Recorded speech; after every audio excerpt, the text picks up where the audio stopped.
I'm starting the recording, so we have that available for you tomorrow. And I am handing the keyboard over the screen, and I would like to welcome you all tonight to our webinar on successful event rides. Tonight's webinar will spotlight the Revolutionary Ramble as an example of a charity ride that has a lot of the same challenges that other bike clubs face in organizing major special events. The Ramble is managed by the Morris Area Freewheelers Foundation, and the primary source of volunteers is the Morris Area Freewheelers Bicycle Club. The foundation is dedicated to educating motorists, the public, and cyclists about bicycle safety and to raising money for deserving charities. The Ramble is its signature event. Jay Merowitz, joining us tonight, is president of the club, and Jim Hunt chairs the foundation. Gentlemen, take it away. Okay, thank you, Scott. This is Jay Merowitz, and as Scott says, I'm president of the Morris Area Freewheelers Bicycle Club. Jim Hunt, because of a decision we made a while back, we also developed a foundation. The foundation is the vehicle now, or the actual manager of the event ride. Event rides are a lot of fun. There's a lot of interaction with volunteers. You get to design new jerseys. You've got a lot of cyclists to manage. You've got to have ride marshals and worry about their safety. You've got SAG vehicles. There's just an awful lot of aspects, none of which are terribly complicated, but all of them have to be thought through fairly well. And hopefully the seminar will help you all in this endeavor. Our current organization our club is 700 plus members. It's a road bike club. We schedule 1,400 club rides a year. And we are the primary source of volunteers, not the exclusive source, to the Ramble. And here I went to the club and I said, can we run just one more ride? We've got 1,400 to deal with. And this one will be a full day, and it'll need 100 and some volunteers, and everybody's looking at me like I was crazy, but it happened. We also have a foundation, as I just mentioned, that runs the ride. Our riding area, our normal riding area, we're based in Morristown, and the orange area that you see on the map of New Jersey in the upper right is roughly where we do most of our rides. Not all of them, but most of them. Our event ride, the Revolutionary Ramble, it's our third year. We've sold out every year, which was a huge surprise to us, especially in the beginning, especially in year one. We do 5 routes. Our start point is Drew University. It's in Madison, New Jersey. And our ambulance squads who have helped us more than once, they're our beneficiaries, and we've given them $48,000 so far. Our presentation outline looks like this. We'll go over some of the pre-webinar survey results. We'll talk about why do an event ride and the history of ours. And then a large section, which will be Jim, and he'll do launching the Revolutionary Ramble in a case study format. Some results from the lab survey. The earliest event ride from all the people who responded, and this is LAV-wide, all the clubs that joined, was 1967. So, and the good news about that is these event rides have been around for a while, which means that you're not the first, which means there's people to ask about things that you are wondering about when you're trying to do your own. Don't reinvent things. Find out how it was done by somebody else. Most of the things you want to do already have been done. 46% of those surveyed do 1 a year, and then 44 do 2 or more. There are some that did more than that, much smaller percentage. But it takes a lot of resources, a lot of volunteer time from your club, and one thing you don't want to do is abuse your volunteers. The non-member fees charged, the majority were between $25 and $50, but if you look at 100 or more, 2.5% at 100 or more. Now, one thing we didn't ask is to prorate the charge on a per day basis. I may have changed some of the numbers we get. Because if it's a 5-day ride, then and it was $100, that's only $20 a day. But whatever, this is what we have right now. We plotted some numbers here. The event ride size, and they go from pretty small to 4,000. That's a big one. The number of volunteers per day, I did normalize these two per day. If somebody had an event ride that was 4 days and they had 200 volunteers, then it was 50 per day. Now, the real test or the real information is how many volunteers does it take to support well, let me say it differently. How many riders are supported by one volunteer? And that varied between 5 to 1 and 12 to 1, depending on what's offered and the ride size. And the more complex your ride is, the more you offer on a daily basis, the more events there are, or actually I should say the more tasks there are associated with your ride, the lower the ratio. For the Ramble, we had 3 staff rest stops, a staff start point where you did things like registration, you gave out goodie bags, you had somebody to call if you got lost, and they had their PC with maps on it. We had an expo there, we had lunch at the end. SAG support, we had ride marshals, and certainly in the background you had things like road marking, road posting of signs and painting the road. So for a ride like that, this is what it looked like for the 3 years that we ran it. We went from $550 to $850 in the 3 years, sold out every time, and the ratio went from 5.2 to 5.6. It actually took a little dip last year. So for a ride like this, this is what it cost us in terms of volunteers. It cost 1 volunteer per 5 or a little more registrants. Let's look at a few more survey results. 82% of you run single-day events, and partnering. Outside charity seemed to be a big one, although the other category, and there were a ton of things, and you're going to see this survey in its entirety. Scott will make it available to you so you can see all the responses that comprise the other, for example. That seemed to be the biggest area. 3 areas needing most improvement. Sponsorship. Everybody has a hard time there. And one of the things we found that got in our way was lack of 501c3 certification for our foundation. We've applied. It's in progress, but we had a bank say, show me your 501c3. And we couldn't. We said we applied, and they wouldn't sponsor us. You get the bulk. Well, you get the biggest bang for the buck in terms of contributions, especially if you're doing a charity, from big sponsors. Let's see, marketing. Everybody wants to know how to market. Jim's going to get into that later.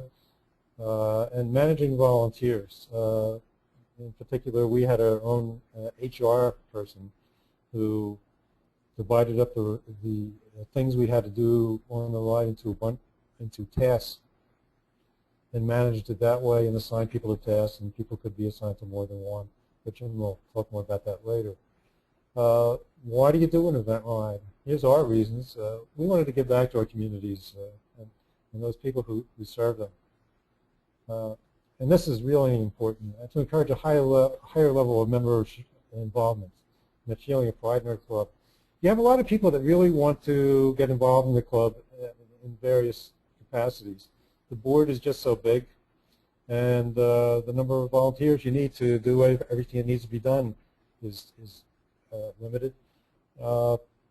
And when you have a ride like this, you have an awful lot of openings, and people can get involved, and they feel much better about the club having going through what really amounts to a great day. I mean, at our last membership meeting full membership meeting last November, I asked all the volunteers, I said, tell me, how many of you would describe the day as a great day, not just a good day? And almost every one of them raised their hand. So it is a fun day. It is something everybody feels proud of when they see that everybody execute and see all the happy faces on the riders. Promoting biking as a healthy activity is another objective, and inspire HPV transportation. Promote our area's local history, and our area is very unique because George Washington actually slept in Morristown. There's a Washington's headquarters house which has been preserved, actually. You can look at the bed. Brief history of our event ride. About 2007, I went out on a bicycle adventure club ride. It went from Santa Cruz to, let's see, Santa Cruz to, went south. I'm trying to think of it'll come to me. But anyway, it was 12 days going south. Went over Big Sur, and it was gorgeous, but it was only one road, you know. But it was gorgeous, and I said, "Gee, I wonder if we could do some of these from the club." And then I went on Bike Virginia, and that was really an eye-opener. And I documented its organization with a camera. I made a slideshow out of it and showed a committee what they did in Virginia. And then I looked at the Ramapo Rally, which is a northern bike club north of us. And they do a one-day event. And then there's several other medical rides that various of our members went to, and I talked to them. And I said, gee, we could do a Bike New Jersey. It was going to look like this. If you know what New Jersey looks like, it was as far as you can ride in New Jersey, from High Point to Cape May in the south. We're going to do that in 5 days. And we scared ourselves after we looked at all we had to do. It was the biggest thing we ever did, and the logistics and marketing, oh, you know, can we do this? And we decided, no. We settled on one day. And let's see if we can do one day and do it well. And we're very glad we did. The ride production period was about 7 months. That was after we decided what we were going to do. To get to the point that said, hey, we're going to do this, that took 7 months. A lot of deliberation, and we went through several scenarios, and a 5-day, a 3-day, a 2-day, went down to 1. Our initial organization for the ride, well, we had our bike club, and we developed a parallel organization headed by the ride director. At that point, I became club president, and I said to Jim, who was on the committee, I said, you seem really interested in this. How'd you like to be the ride director? I can't do both. And he said, fine, and I'm so glad that Jim came on, because it was a real success. The philosophy of this organization in the very beginning, I think it's kind of important to state, because we didn't want the ride director to be sitting in board meetings and having board members taking pot shots saying, I don't like the way this is going, I don't like the way that's going. When you do something like this the first time, there's going to be problems. Absolutely going to have them. I'll give it to you in writing. The important thing is that you're there to solve problems, not just to say to people, hey, you got a problem. They need help in solving them. So if you had a problem, you were on the board, you had a problem, or if you were in the club and you had a problem, there's a committee that solves that problem. Go work on it. Help fix it. You know, that's what this is all about. We're trying to figure out how to do this. We need your help to do this. If you see a problem, that's good. You've identified it. Now go help solve it. And the ride director, you must have the freedom to make decisions. He can't keep coming back to the board all the time for every little decision. He's got to be empowered to make those decisions. If he needs things, if he needs money, if he needs to use a website for something, or he needs some enhanced type of communication, he would come to the board and say, hey, I need your help. We would help him out. And we gave him those resources. So in general here, the president should be running the club. Now, the president can be involved, support in various ways. I certainly was. But the important thing is that the president should run the club and not run the ride and the club.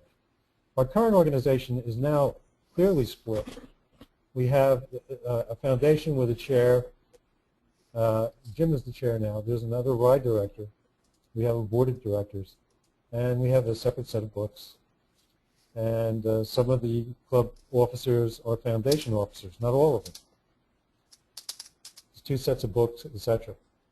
So at this point, I'd like to turn it over to the chair of the foundation, Jim Hunt.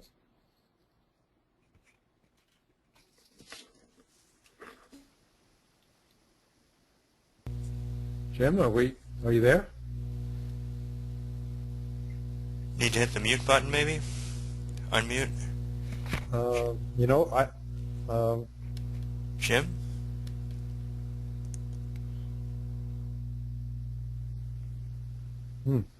I will reveal the results of the first poll.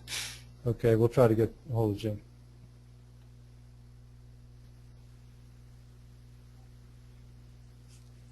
So looking at this, we have 17% of the people here looking to start an event ride. Looks like they're not doing anything right now. A third of the people here want to improve an existing ride. Fewer, 22%, are looking to expand an existing ride. And we have 28% curiosity seekers, just interested in the topic in general, but no pending plans to start an event ride. Jim, are you back with us? I'm back with you, but I've lost the slides. So, Jay, I can walk through with my paper copy. Okay. And if you have the current organization slide in front of everybody, I'll pick up there. You do. Okay, I've got the slides back. All right. I'm glad that the wonders of the computer have saved me. Thank you, Scott, for pulling up that poll while we had technical difficulties. This is Jim Hunt, and I'm glad to talk with everybody tonight and follow up with Jay, who had the insight to bring us the opportunity to do this ride.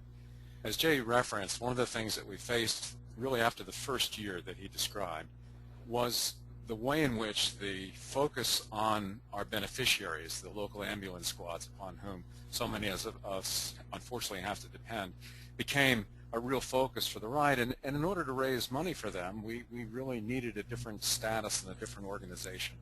And that's why we've become a New Jersey nonprofit and have applied for 501c3 status. Those of you who've looked into the details of 501c7, 501c4, 501c3, etc., know how complex and difficult this decision is and the application process can be. While we can't get into that tonight, I know that the LAB has put together an excellent resource now that tries to talk about the various decisions that you have to make, especially if you begin to raise a lot of revenue from non-club members that are directed toward other activities, but nevertheless are counted as revenue for the club. So that guide may be very useful. We decided we really needed to do a 501c3. And so the organization for the Ramble now is that we have a foundation board in the chair, a ride director, so that the chair and foundation board can back up the ride director and deal with decisions about policy and budget and donations and purposes, and also the other educational activities that the foundation carries out. We've found that this vehicle gives us an opportunity to focus on safety and education and a number of issues that are important to us, particularly in our area, Northwest New Jersey. Of vital importance, as Jay mentioned, are the team leaders and the volunteers. Without them, you really are not going to have, I think, a successful ride, as we all know. And the ratios will vary, but the question always remains, will we have enough volunteers? I was just curious, we had another quick poll at the outset. Scott, if you could pull up the number of volunteers necessary. See what everybody said. And we'll tell you, Jay mentioned our experience, but I'm curious what you said. Let's see, number of volunteers, 5 to 14%. We have some experienced people in the audience. We think about the 10%, maybe 15% rule. Those of you who are getting up to 25 to 49%, please share your secrets with us in a little while. The other part of that poll was how many of those might become team leaders, which is also an incredibly important piece of this. If we could see that poll, Scott. 20% or more would be team leaders. Not been our experience. That would be great. We're more in that 5 to 9% range, maybe up 10% perhaps. But volunteer leadership is an equally important part because many people are enthusiastic about devoting part of a day, but not many people are as enthusiastic about actually taking some responsibility, and it's absolutely vital that we have that as well. So nice to know that at least our numbers are squaring with some of your numbers out there as well. Let's move on then to the next slide. Some of the questions that we knew we had to ask ourselves. If we could move that, do I move the slide now? Jay, could you move that slide for me? Yeah. Thank you. Okay. Let's see, I think there was one before that. No, there wasn't. That's it. Yeah. No. Well, let's do the case study Revolutionary Ramble. This is our banner that hangs proudly above at the bell tower at Drew University where we hold the ride. And some of the crucial questions that led us to the kinds of decisions we made about the Ramble were these. I think those are coming up next, Jay. Move the slide if you would. Yeah. Mentioned volunteers and leaders, absolutely, but there's this question about money and resources and sponsors, and it does take money to run a ride. It's a one-day ride, but it's a year-long business. Space on the local calendar. We have a very active, great bicycling community in New Jersey, and let me invite you to ride up here with us if you've never been. But that means there are many, many rides on the local calendar, and trying to find a fit was one of the questions that we had. Could we find a fit? Could we find a weekend to own for ourselves? And we were able to, very luckily. And looking at the competition as sources of information, cooperation, and also what do they do that perhaps we think we might do a little differently, and what kind of hook would we have in establishing a ride that was a newcomer? Because many of the rides that are run by the clubs in New Jersey have been around for 10, 15, 20 years or more, so we knew we needed something different. Move to the next slide, Jay, if you would. One special day, at least for us, takes virtually all year. We have posting of where our riders come from, and clearly mostly New Jersey, but we've had them from as far away as the Midwest and down into Texas, and some riders, we're not a destination ride as some rides are, but we have begun to see some increased numbers from outside of our area. Move to the next slide, Jay, please. Thank you. Our lessons, just some things I'll run through quickly. One, every step of the way, every decision, when you plan, think of yourself as the rider, think of yourself as the volunteer. When in doubt, that's been really helpful for us to use as a guidepost for what we might do and what decisions we might make. The hook, but along with the hook is an investment, we think, in IT and marketing, and I'll emphasize the IT piece in a minute because we're not heavily print-oriented, but IT and marketing, we wanted to make sure that it was focused on a cause and on things that we wanted to promote and manageable. We have to expect the unexpected. We've learned this only been 3 years, but every year there's been something else I'll share in a minute, but you have to expect the unexpected, which means that you need some volunteers who are free to handle the unexpected and assigned to handle the unexpected. Routes are very, very important. They're going to drive ultimately your rider satisfaction and safety. We spent a lot of time. We've got great route planners, great route director who does that for us, and great routes. The venue, where you hold it, where you host it, we found matters incredibly, especially when you learn a little bit more about our venue, which we think has made a real difference. And we found there's an important responsibility we have to keep it safe and responsible, all of us, whenever we run these rides, and we try to keep that in mind as well. So if we can move to the next slide. Some of our riders and some of our volunteers. And if we ask for just a minute, on this planning process, Scott, could you pull up that poll about gripes? Slow registration, confusing route markings, that's familiar. Insufficient, inappropriate food at rest stops. Sounds like the folks who are running rides out there are doing a great job with the food based on this, and miscellaneous other gripes. But yeah, route markings, absolutely. One of those things that we've continued to try to refine and know that we can get better at as well. Thanks. And Jay, if you move to the next slide. So here are some of the things that we do to plan with the rider and the volunteer in mind. For riders, we do want registration when they register before the ride to be fairly easy. We use active.com. We have mail-in registration. People can pay with PayPal if they need to, especially toward the end of the process. And we find that continuous communication is important. A couple of times people are welcomed. Updates along the way, what they can expect from the ride, what the routes are like, but continuous communication so that there's a real one-on-one relationship between the rider and the volunteers who are going to be presenting the ride for them and the organization that does it. The day of, easy check-in again. Many of us have stood in long, long lines at registration, and our team has done a great job in helping people get in. We've tried to focus on that. We don't have a mass start. We have staggered starts, different times for the different routes, and we send out 25 or so at a time so that we can break up the start on the day of and give people a chance to really get their legs under them as they go out on the ride. The rest stops and route support, all with special attention, things like sunscreen at the rest stop and hand sanitizer and everything we can do to make it a really great experience at the rest stop, along with some great food and donated goods by some of our sponsors.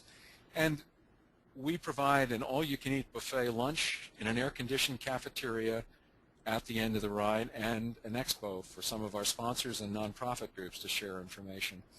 And after the ride, well, we remember who rode with us. We take a survey and take seriously what they tell us.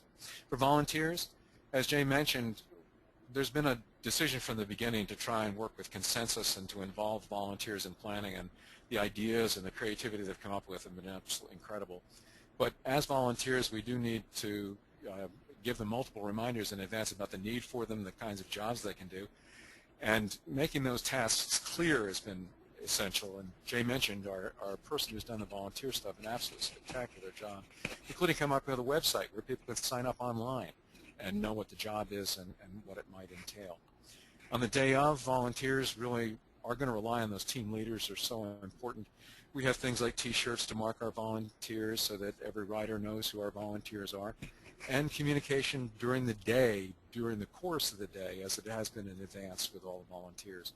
After it's over, we also go back to our volunteers to debrief, get some more feedback. We all talk with each other, and recognition for what they've done, both the celebration for the volunteers themselves and upcoming, just in a week or two, an awards ceremony where the volunteers are invited to the Foundation's awards ceremony, where we hand out the checks to the ambulance squads who receive the donations that we raise. If we can move to the next slide, Jay. The hook and marketing. This is a copy of the current rendition of our website, and that will go live with multiple tabs probably in January again of this year. We move on to the next slide, Jay.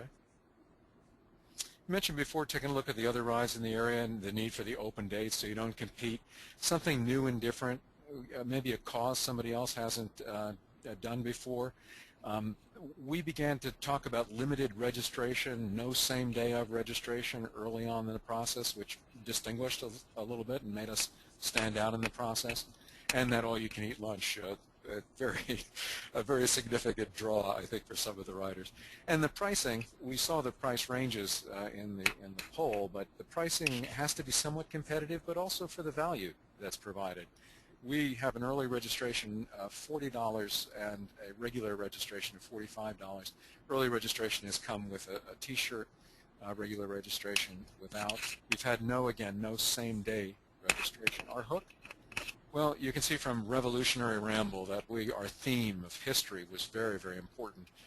Jay mentioned that Washington's headquarters was here in New Jersey. In fact, Morristown was the military capital of the Revolution, and the Continental Army actually spent a winter that was worse than Valley Forge in Jockey Hollow, where one of our rest stops is located. So it's a very historic area. Clearly, we wanted to emphasize the opportunity for bikes to add to fitness, and to make sure that we were emphasizing education about safety.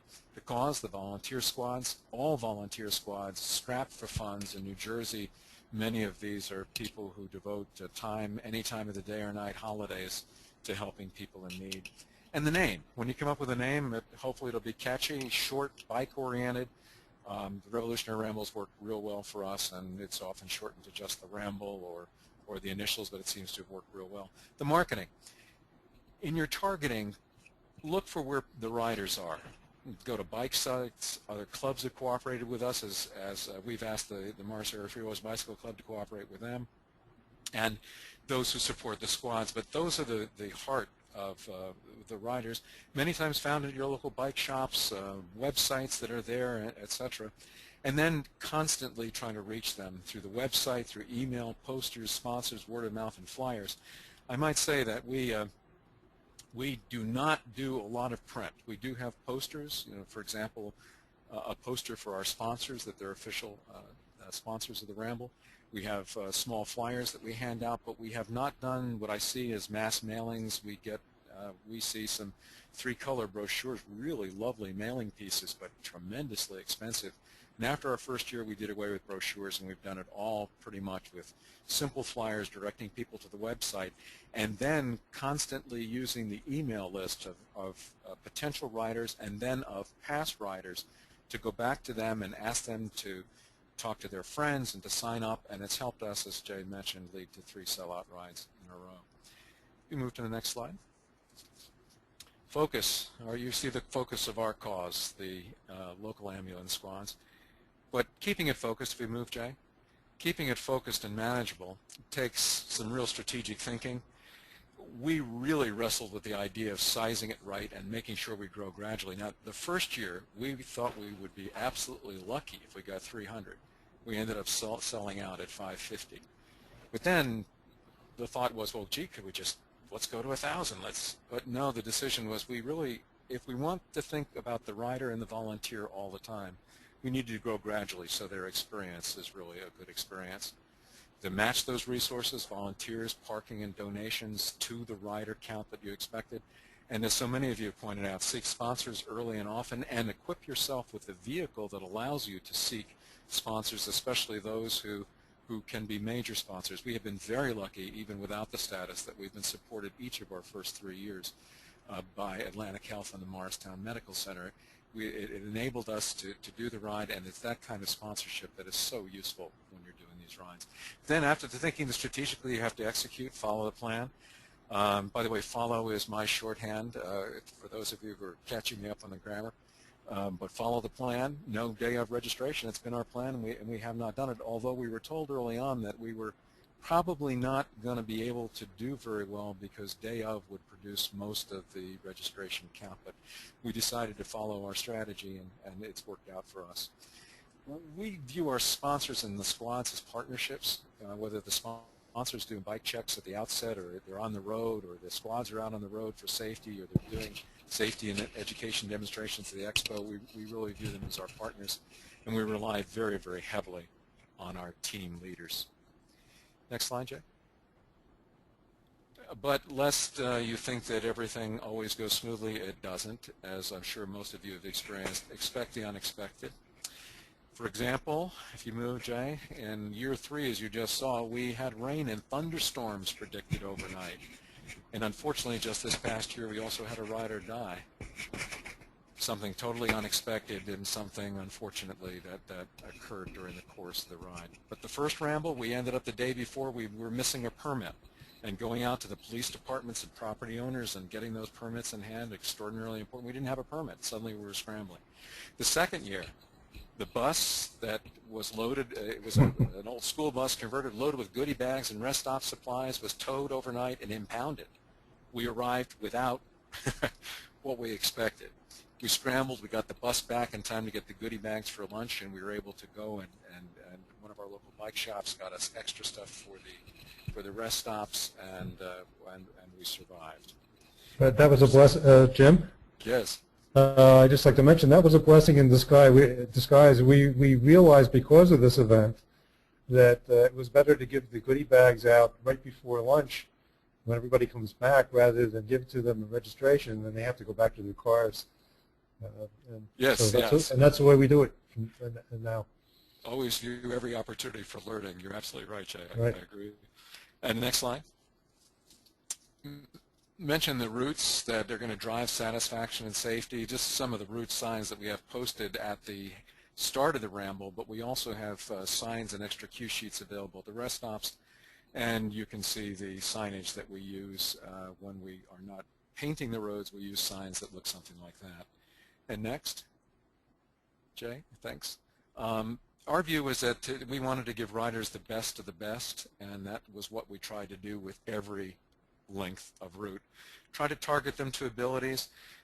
We've really taken on the idea that we want to get adult cyclists involved, even if they've never been on the road. So we have a 12-mile that's half bike path and half road. And 25, 35, 45, and 65, all beautiful, beautiful roads, matched to ability, but we're in northwest New Jersey, and we do not have flat rides. We do have rides with hills, but many of them are down, as some of our friends in the area like to say. It's important we found a test ride. You always find something on the test ride. The first year, for example, we had to completely reverse one of the rides when we found out it just wasn't working for the anticipated level of the rider that was coming in. The marking. This is something we're still working on getting as right as we want it to be. But you have to get out there and paint, and then you have to potentially look at repainting part of it and signs. We have marshals, but riders, when they come, especially if they haven't ridden with cue sheets, which we also do give to every rider, may not be familiar enough with cue sheets, and they really need the ability to find their way around that course with as little anxiety as possible. And if not, get some help getting back on course. Monitor the routes up to the day of morning. I mean, we have a crew go out to check signs that morning to see what's happening. I mentioned staging the departures so we don't have too many people going out at once, and they can find their legs and go through those initial checkpoints before things spread out with a little bit more safety. And the safety emphasis continues throughout the course of the ride, from the beginning and the ride safety talks we give, which I'll explain more later, right through the end. But ultimately, one of the things that will set you apart if you're starting a new ride especially, or if you're thinking about growing your ride, we think, if Jay, if you could move the slide, is the venue. This gives you an idea. On the left side, you'll see a picture of the indoor part of our bike expo. We had an indoor and outdoor bike expo this year with air conditioning, and that's been a work in progress also. We've changed the venue for the expo from the first 2 years to a different location to be more comfortable for riders and sponsors, and this seemed to work fairly well this year. And you can see a couple of our volunteers beginning to make their choice of hot and cold entrees, salads, sandwiches, at the air-conditioned cafeteria that came with us from Drew University. We move on, Jeff. It's not just lunch. The other thing that helped us at Drew was the name recognition. People, at least in our area, know where Drew University is. They give us access to their campus, which means that all of our rides start off-road. They start on the campus. They have, probably a mile or so before they leave the campus, maybe a little less depending on the ride. We have a very wide open registration area where it's easy for riders to roll in, set their bike aside, register, pick up a name tag to put on their bike, talk to each other, grab a cup of coffee. It's a great registration area there at Drew. It also allowed us to outsource our concerns about parking, security, cleanup, and on campus at least some of the signage, because part of the fee we pay to the university covers those things. And of course, I keep emphasizing the lunch, but it is an important piece. Access to the campus was important to us also. Drew is within 3 or 4 miles of major highways. You can get there from either one of 2 train stations, and there's a direct link to a bike path. We do have challenges, though. The more popular the rides become and the larger we become, the more difficult parking is becoming at Drew, and we're still working to manage that. And that's something, if you think long-term, that really has to be kept in mind. There are the campus events that go on at a place like Drew. Construction appears, so there are some challenges that go with a place like Drew. But with the parking, we try and monitor how many people are carpooling and so on, and we hope we can lick the parking stuff. Yep, make it safe and responsible, Jay, thanks. We have bike checks at the outset, and we have squads on the road, and this year we also have motorcycle-mounted EMTs called the Knights of Life out on the road. But if you move to the next slide. What do we do to make it safe and responsible? Education. The foundation focuses on safety and is dedicated to safe cycling. We try and make sure that all riders ahead of time get an email about what it's like to group ride, and recommend the bike checks, safety information on the website. They can download a form so they can fill out emergency information. We try to make sure that every group of riders only leaves after a pre-ride safety talk about the helmet and calling out and all those things. We really make that bike education significant. But rules are important. Helmets, probably all of us are going to insist on that. We only accept riders 12 or older, and then they have to be with a guardian or a parent. We have every rider sign waivers, and we carry insurance that is supplied to us as the foundation with the League of American Bicyclists policy, which has worked very, very well for us, very easy, very useful and web-friendly for emergency kinds of things. And you need to make sure that you're in coordination with all the towns with their permits and talk to their police departments and make sure that you're in coordination as a ride organizer with the rules that you face out in the towns. And we go through easily more than a dozen towns. Emergency planning, absolutely essential. Our safety team leader, we've had two of them who are absolutely terrific. Safety team leader, a vital part of this. SAGs, riding marshals, course marshals, EMTs on the route, all in communication with the safety team leader and his group. And emergency communications, we do have used cell phones. We keep examining whether we want to go to other kinds of mobile communications. Cell phones have worked pretty well for us.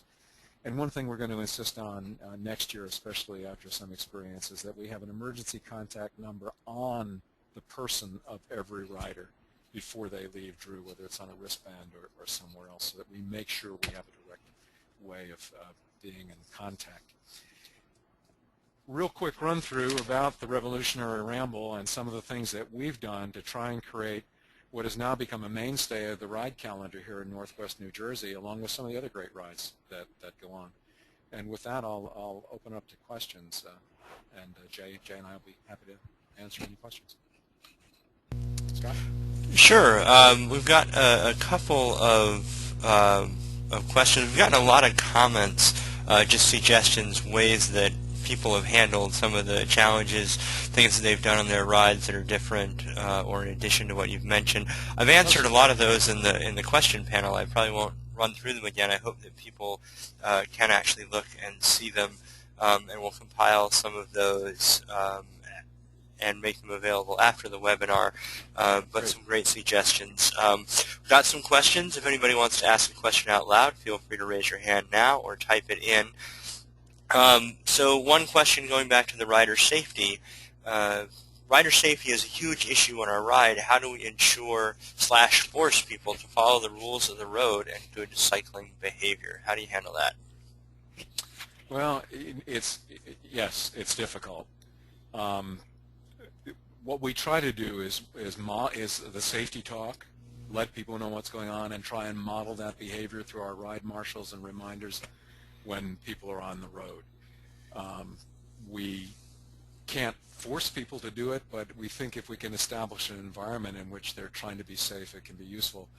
And the other part of safety is building in the safety by marking all the intersections that are going to be most dangerous, by having course marshals there so to slow riders down, so that I think you have to build safety in your route planning as well as the modeling behavior on the road. I'll be looking forward, by the way, to some of those suggestions other folks have put up too. We're looking forward to learning from you. Jim, I have a comment. One other thing that we do is it's been noted that a lot of event ride accidents occur within the first couple of miles. And what we do is we meter out the riders. I can't remember the formula, but we don't let them all go at once for a particular ride. Each ride has its own starting time, and they're staggered. But then when you're looking at 200 or 300 people on one of those rides, you just can't let them all out in a bunch. It's too dangerous. So we meter it out. Jim, do you recall we had the formula? About 20 in a group going out. Okay. Yeah, and again, they do have, because we ride on the campus, they already begin to stretch out a little bit on the campus. Just a couple of comments here, things that we'll do with some of the comments that have come in. I think that Jay and Jim have agreed to help me put together an event ride guide based on this presentation, and we'll incorporate some of the comments that have come in, sort of like the nonprofit tax-exempt status guide that I've put together, just another resource for our club. So a lot of the suggestions that are coming in will be really helpful that we can add to that guide, and clearly a number of you have identified yourselves as experienced ride leaders by the suggestions that have come in, so we may tap you for some of those. And also, I think that probably early next year, I'm thinking probably February, as people are starting to plan their next year of rides, we'll probably do an event ride roundtable and follow up and build on this presentation by getting a number of experienced event ride leaders in here and having more of a panel format and taking on some of the tougher questions. So here is another question. Someone noted that you're cutting against the grain. One of the things, I think you know what I'm going to get to, something that you do differently than a lot of event rides, and that's not allowing day of registration. And here is someone going into their 6th year, and they've always allowed day of registration, and they're sort of terrified of the idea of no longer doing day of registration and the causes that might problems that might cause. So do you have any comments on whether you think someone could successfully transition to that in the 6th year of a ride? And I don't know, defend your decision. I mean, clearly it's worked out for you, but talk a little bit more about the thinking that went into it and whether there were any dark nights of worry about that system. Yeah, well, I'll answer the first one. Many dark nights of worry, yes. But I think it goes back to what I mentioned, that we try to think about the rider experience, and could we were told that we could, on a nice day, we might actually double the pre-registration, and by some folks who'd run rides for a lot of years, and the prospect of suddenly not knowing we would have enough food at the rest stops, and it just didn't appeal to us if we wanted a good rider experience. And we thought that the only way that we could establish the ride on an ongoing basis would be to make sure that people who rode it really liked it. And by the way, our post-ride survey, all 3 years, approximately 98% plus of those who respond to our survey say that they would recommend the Ramble to a friend. So it was really important to us to try and match our resources to the expected riders, which then led to a registration limit, which we announced at the outset, and we did all our planning on the registration limit, and said that we would not register day of when the numbers look good.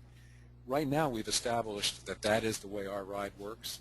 If someone's 6 years into the ride, there's a culture now that's formed around the ride where people would expect that they will come in the morning. It's a tough transition to make. What we've noticed in one of our clubs nearby has begun to, for the first time, post registration limits, and they've been running their ride for many, many years. And they may be moving in a slightly different direction by posting registration limits. But Jay, anything you want to add to that? Yeah, just that there are clearly resource limits that any organization has at their disposal, and your ability to not exceed them is really hampered by having day of registration, because as Jim said, you can get an awfully large response. You could get 50 to, as Jim said, 100. I'm sure somebody has gotten 100, but there's another good side to transitioning. Well, let me put it this way. If you say, hey, the limit is going to be 600, and there's going to be no day of, that in itself sometimes creates a demand, and people start signing up sooner. And I'll tell you, when you have to commit for meals and things like this, like we do, we have a little bit of leeway, but basically we have to commit to a certain level. And if we allowed day of registration and we had no idea what was going to happen, we could be really hung out to dry, not enough food, and you could get a real black eye from that. One thing I would add is, and we've done it when we've had these kinds of questions before, is to turn to your riders and volunteers, and if you haven't done it, to do surveys, to ask them about, to explain reasons and options, and ask for a response from them to, to give you a feel for whether you're reading the pulse of your community, both volunteers and riders, in a way that would let you make that transition. It's a good thought. Well, how do you establish that registration limit? When and how do you come up with a number for a year? Well, we announce it at the outset and then base it on what we expect the parking to be available at Drew and the volunteer count to be at Drew. So it's been based on what we think we can handle in terms of volunteer resources and then the available parking at Drew. And by the way, the parking is it's not as straightforward. It's not a one-to-one thing. No. Our survey each year asks, how many people did you come with in your car? One, is it 1, 2, 3, or 4? And we use a weighted average when we try to figure out the parking. And the number that we've been able to also now, and I still think we need 5 years of data before we really can know what the trend is, but every year, by being a sold-out ride, we've had riders who pay and register but do not ride. So that also figures into our calculus in terms of the numbers. Right. And I think the feedback is they know it's for a charity and for a cause, and we've not had a lot of negative feedback about that piece. This year it was interesting. Despite the rain, we had well over 600 riders, about 650, I guess, despite rain and thunderstorm threats. So we had a pretty good turnout, given the weather. Which if we had a day of registration, I can't imagine what would have happened to us that day with the thunderstorms overnight and the rain that morning. Well, since you brought the topic back to this year, I did want to ask you a little bit more. You had mentioned that you had a rider perish while on the ride, and you don't have to go into details about that, but I'm curious to know, you've mentioned one lesson learned about having emergency contact physically on every rider. I'm wondering, what systems worked, and were there other things that you took away from that that you would pass along in terms of emergency preparedness? Well, what worked was that the person suffered a heart attack, and what worked was that he was very quickly under the attention of the EMTs and on his way to the hospital. Initially, there were no signs of anything. He came back to the start point, which was very close to where the SAG vehicle picked him up. The EMTs immediately started to treat him and then realized that he had to go to the emergency room. So that worked well.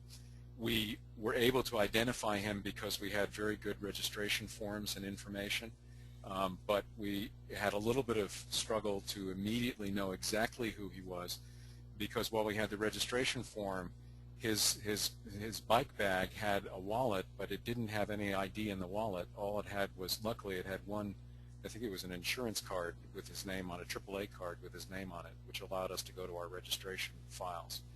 And what we realized is that we urge people to have the emergency contact number with them. We have it on the registration form, but we learned, I think, from that what we need is to have physically on the person an emergency contact number in their name, so that we don't have to delay anything. We can get to our registration forms and the others. Then we're going to work on that for next year. Great. Moving back to something we were just discussing before I steered us over here, just in terms of the percentage of registered riders who don't attend, about what percentage of people don't show up that register? Jay, you got a number on that? We were close to 20%, and this is consistent. I mean, and it didn't matter. Like, we had rain this time, right? And it was the same as last year when we did. No, it was a little higher, but not much. Yeah. So it's I guess 20% of the people just have life problems that keep them from coming. And oh, by the way, I talked to other clubs about this because I was surprised when we were trying to figure out the parking situation, and they all came back with the same number. Well, on the flip side, you have people show up that didn't register and expect to ride, and has that ever been a major problem for you? No, We've had a couple of people come in and ask to substitute, which we've permitted, and just a couple of people who, in the first year primarily, who arrived expecting to ride. So no, it hasn't. We communicate widely that there will be no same-day registration. We do have a process of looking at a waiting list for the week or two before. So if people really wanted to ride with a friend or they were closed out, they can communicate with us, and it allows us then to make the decision: can we do it or can we not do it? So the same-day piece has been managed fairly well. Okay, just a couple of other people weighing in. I had one person saying they get about 10%, another about 5% of pre-registered not showing up, and feeling that 20% is high. Although I wonder if you're allowing same-day registration, people who are on the fence don't have to register. I wonder if that's just a factor of the fact that there's no same-day registration, so people have to gamble on being available, and maybe that results in a higher absentee rate. Another question: do you have any plan or disclaimer in place when people register? How do you handle it should the ride ever be canceled due to weather or circumstance beyond your control? We have not, but we plan to. When we took a look this year at the thunderstorm piece, and it was just not safe. I mean, it had been and it didn't happen, luckily, but it was a real consideration.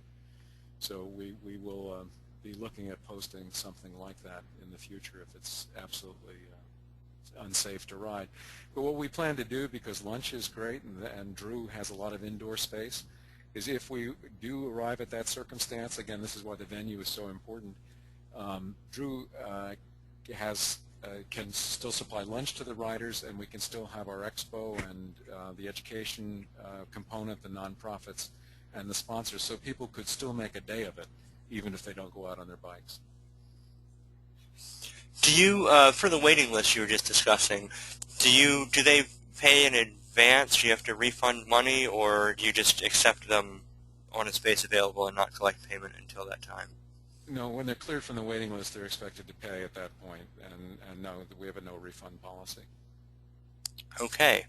Moving on to some of the other topics, let's talk about swag. Do you have any sense of really the most popular and economical swag? What is your swag advice for volunteers and for riders? T-shirts.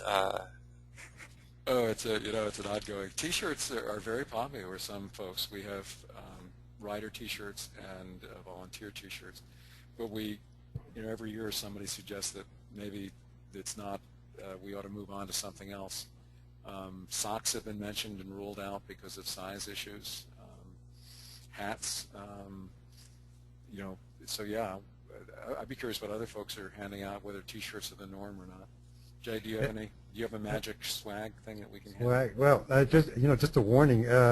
Cotton has gone out of sight. Our initial bids on T-shirts went up $2 a T-shirt.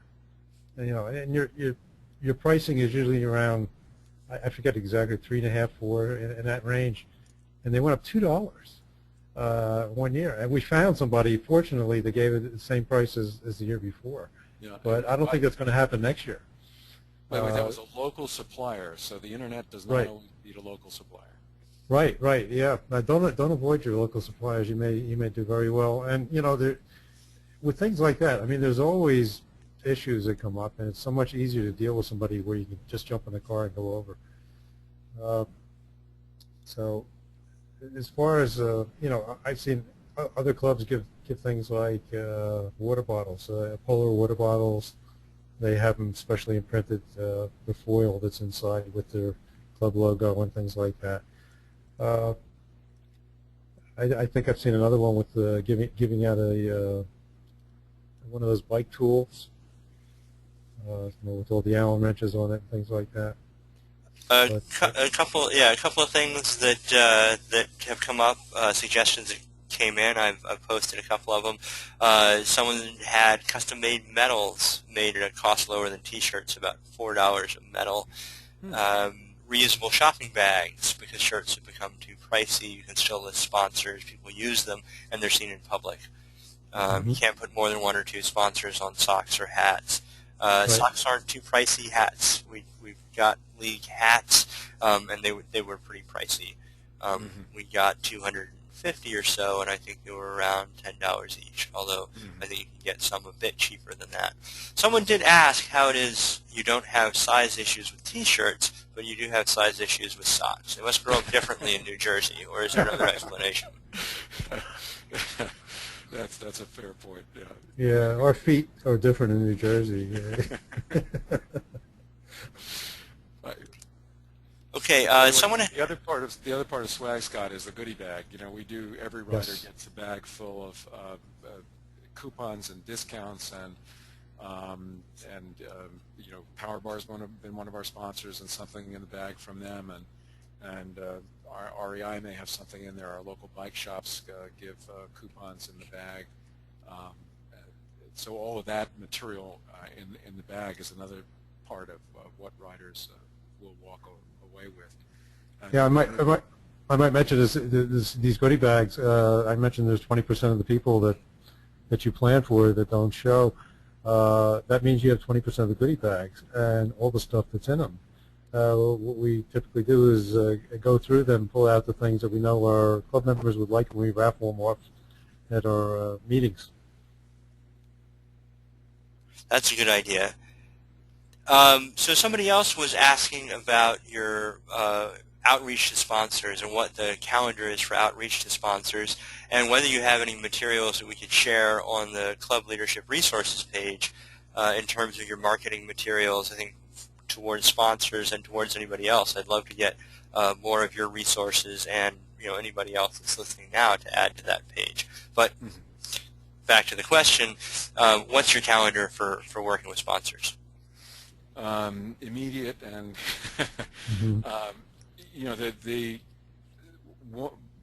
as Jay mentioned, the sponsorship piece has been colored a little bit by the organization or the foundation as a 501c3, but the lead time for major sponsors is long. So if the ride's in June, then approaching some of those lead sponsors in October the year before is not too soon to at least begin to establish the contacts in terms of what process might unfold along the way.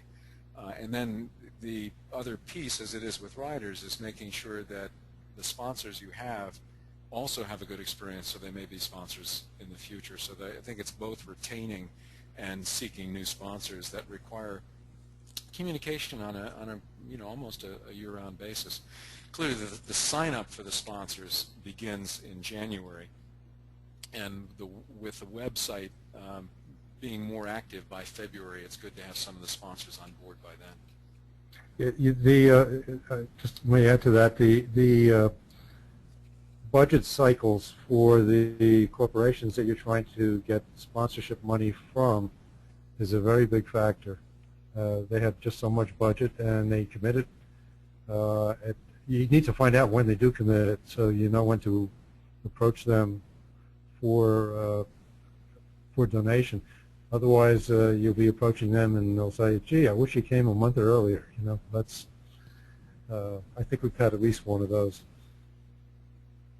Right. So, I mean, one useful piece of information that I know from other professional marketing is just if you know when the fiscal year is, and you keep track of that, and you make sure end of calendar year is good, but fiscal year, if you know that, you can really hit them at the right time. That's another layer. We should also point out, remember that sponsorship, I'm not sure everybody does this, but sponsorships are both cash and goods. So the contribution of goods is also important in keeping the expenses down, as well as the cash contributions. We do have a little bit of a follow-up. Apparently my joke about New Jersey feet was not informative enough. In terms of giving out the T-shirts, I assume when people register, you're getting their T-shirt size at that point. Is that correct? Yes. Okay. And as far as sock sizing, I'd say the league has been giving away socks. We use Sock Guy, one size fits most size, and we, to the best of my knowledge, have gotten no complaints from anybody receiving those socks who was unable to wear them. So the one size fits most in our experience nationwide. seems like it works fine. What the sock guy offers there, but I'm sure they're not for quite everyone. Well, how do you get the sponsors on the sock? Right. These are our socks alone. So. Oh, okay. Yeah. No, yeah. Didn't realize they were there. And let's see. There's a lot of good ideas and questions here, which I will get posted for people. Somebody had.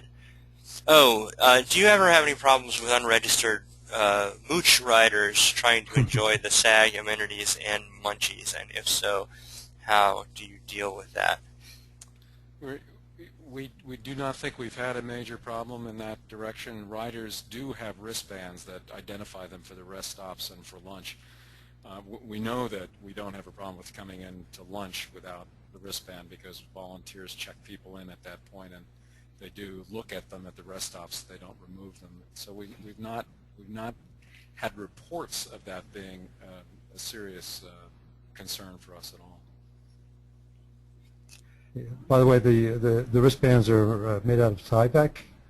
That stuff that they put all over houses. Right.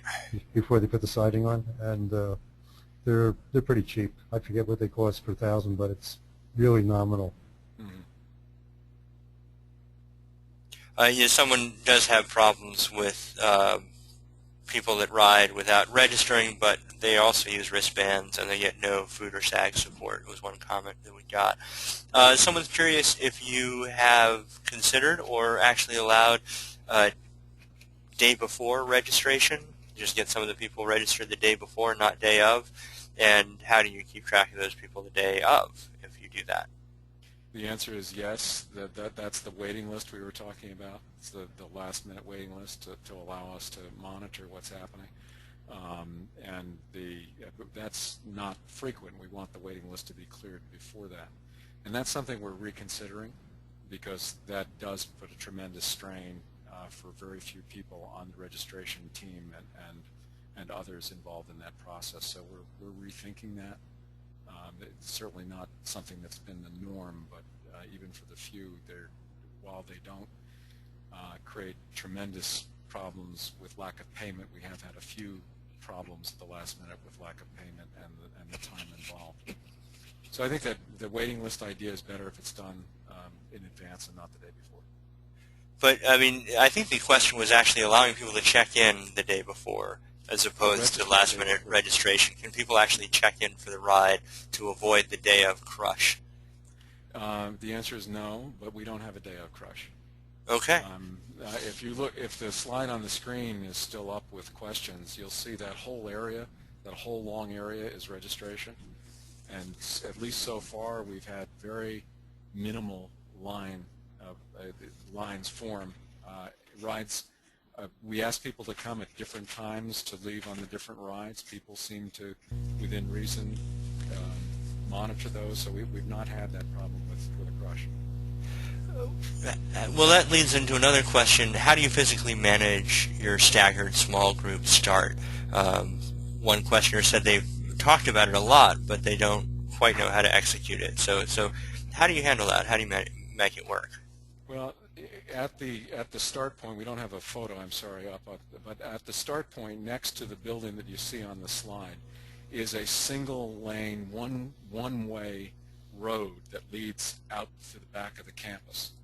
So it is possible for volunteers to stand in that road and prevent riders from leaving mildly with suggestions. If people insist on leaving early, we don't hold them up, which you're going to, especially for some of the riders who are more experienced, they just want to get up and go. But most of the riders have been comfortable waiting for a group to form before they take off. And that funnel that's created by the one-way road has been a great advantage for us. We post it as the start line. We have volunteers with bullhorns to give the safety talk. There's a little bit of talking back and forth as people get to know each other, and we try and let them go 30, maybe a minute apart, so it's not a huge long wait, but just enough to let things stretch out. But the physical location for us has helped a great deal. Yeah, just in case anybody missed what he said there about having a bullhorn. to give the safety talk. That was as a direct result. We didn't have it the first year, and we got them as a direct result of feedback from some of the riders. If they can't hear you, I mean, you got a lot of people waiting to go, and it's hard for them to hear somebody standing in the front talking. So you really have to have that audio type system. It doesn't have to be a bullhorn, but you have to have something. And just, Scott, just to be a little bit more clear on that too, usually there's one volunteer giving the safety talk at the head of the pack about to leave, and then one or two other volunteers, sometimes three, who are then grouping riders behind them and asking them to hold on before they go. And explaining why, by the way, for safety reasons, for all those things, so that the conversation begins then. Cool. That's great. I think we have one last question. What is your cutoff waiting list decide? What is the number of days before the event that registration closes? And do you ever get close to that before you sell out? It's varied each year depending on the number and the target that we've set, but let's see, I think registration closed this year 3 weeks before the ride? Roughly, yeah. Yeah, roughly 3 weeks before the ride. So it depends on the number we've set and how the registrations come in. We've seen, for us it's only 3 years, but the pattern of when people sign up does seem to be related to when early registration closes and T-shirts are no longer available. And then it's been variable each year in terms of when those additional riders have come in. Any little excuse you give them to get a little more, to sign up a little bit earlier and get a little more of something is real important. You'll see big blips in your sign-up the day before T-shirts are no longer available if you sign up after that. And anything else, like if you have different rates depending when they sign up, an early bird rate and a later rate. You'll see big blips because of that. And they don't have to be huge changes in monetary value. Okay, terrific.